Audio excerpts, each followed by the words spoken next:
अगर चंद्रशेखर आजाद ने कोठियां बना ली हो, बंगले बना लिए हो, तो समाज कह सकता है कि भाई गलत है, हम उनका साथ नहीं देंगे। लेकिन चंद्रशेखर आजाद तो सड़क पे भी लड़ते रहे, जेल भी चले गए, 4 गोलियां मार दी उनको। ये विधायक है, सांसद है, मंत्री है, मुख्यमंत्री, इनको तो कोई गोली नहीं मारता, क्योंकि चंद्रशेखर आजाद से खतरा है पूंजीपतियों को, अमीरों को।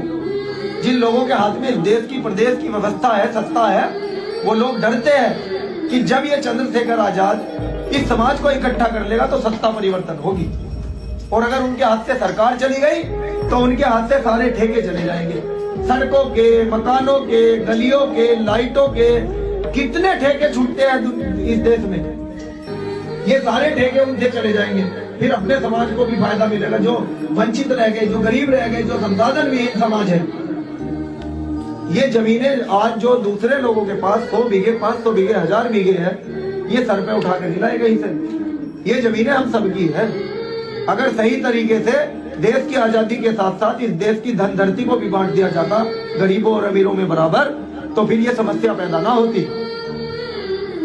आज ये हमें आरक्षण के नाम पर जो गाली दे रहे हैं कि आरक्षण की बदौलत इनकी नौकरियां लगी, आप जमीनें छोड़ दो, अपनी कोठियां छोड़ दो, आओ हमारे झोपड़ों में आओ, आपकी कोठियों में हम रहेंगे, आरक्षण तुम ले लो। हमें क्या शौक है आरक्षण लेने का?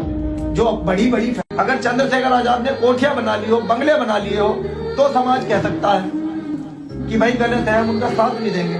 लेकिन चंद्रशेखर आजाद तो सड़क पे भी लड़ते रहे, जेल भी चले गए, 4 गोलियां मार दी उनको। ये विधायक है, सांसद है, मंत्री है, मुख्यमंत्री, इनको तो कोई गोली नहीं मारता, क्योंकि चंद्रशेखर आजाद से खतरा है पूंजीपतियों को, अमीरों को। जिन लोगों के हाथ में देश की प्रदेश की व्यवस्था है, सत्ता है, वो लोग डरते हैं कि जब ये चंद्रशेखर आजाद इस समाज को इकट्ठा कर लेगा तो सत्ता परिवर्तन होगी, और अगर उनके हाथ से सरकार चली गई तो उनके हाथ से सारे ठेके चले जाएंगे। सड़कों के, मकानों के, गलियों के, लाइटों के कितने ठेके छूटते हैं इस देश में, ये सारे ठेके उनसे चले जाएंगे। फिर अपने समाज को भी फायदा मिलेगा, जो वंचित रह गए, जो गरीब रह गए, जो संसाधन विहीन समाज है। ये जमीनें आज जो दूसरे लोगों के पास 100 बीघे, 500 बीघे, 1000 बीघे है, ये सर पे उठा कर हिलाए कहीं से। ये जमीनें हम सबकी है।